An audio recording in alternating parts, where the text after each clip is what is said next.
Good morning. Got my coffee here. So I just wanted to kind of show you a cool trick I figured out for some macro photography to make your shots a little better. As a handyman, you tackle a whole bunch of different trades, and I love figuring out new things and learning skills on basically developing your skills in new trades. It's fascinating for me, and I love adding to my skill set. So I've recently taken to trying to learn photography a bit. I'd like to document my work a little better, make it look prettier. So, you know, when I do decks and stuff, that stuff is very aesthetically, it's aesthetic, right? Looks pretty, and you'd like to show off your work. You know, people dig that. So, I'm getting into photography. I got a Nikon D3500, and I got a short lens and a telephoto lens. And I've been just going around practicing all sorts of photography, macro. I took some climbing shots. I'm into climbing, so. So for macro photography, or just for long distance, or anytime you can get a still photo, you're taking a photo of something that's still and your camera can be still. So any vibration, right? You go to take a picture, you click, right? You're actually moving that camera a little bit. You can get better at it, right? If you ever shoot guns, you know how trigger pull is going to affect your barrel, and it's dramatic how far that can actually take you off your shot. So that same thing obviously is going to apply to this, right? It's just an angle, and then matters how far out the target is, how much that small motion deviates your lens, or in your barrel in the case of a gun.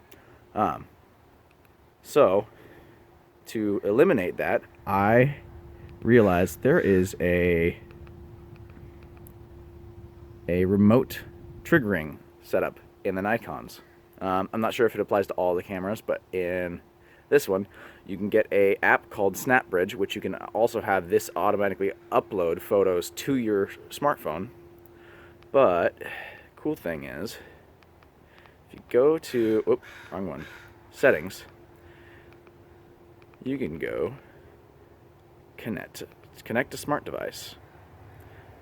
So once it's connected and automatically connected, you can actually go to your phone, and you can use something called remote photography on the Snapbridge.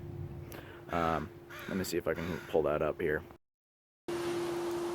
There you go. See, now that option appears, and you go remote photography, ready in camera. It'll have this little spinny wheel thing. Maybe. One second. Try waking that up. There we go. Now it starts going. So you kind of got to get ready for it, or get the camera ready.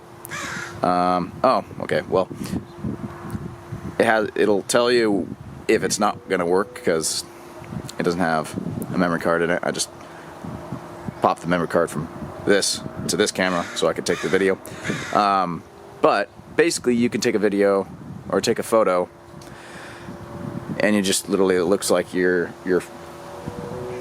just looks like this button on here, and you just click that and it'll trigger this to take a photo. So it's nice because it reduces any vibration, any motion that your hand triggering your camera might cause. And if you're talking about extremely sharp, if you're trying to get extremely sharp photos, you know, macro photos, obviously you can see the wind is moving this about right now, but if you're in a still area and you have a still camera, that's the best way you're going to get the highest degree of focus. So, and I kind of love the fact that understanding how a camera works informs that. So you understand that the photo is, the sensor is exposed for a given amount of time. If you have movement during that time, the different pixels are going to be exposed rather than the same pixels being exposed for that certain amount of time, which will give a sharper image. So understanding the science behind it gives you insight into ways to improve the system. So I kind of dig that. All right, thanks. Hope this was interesting and didn't take up too much of your day. Thanks for watching. See you next time.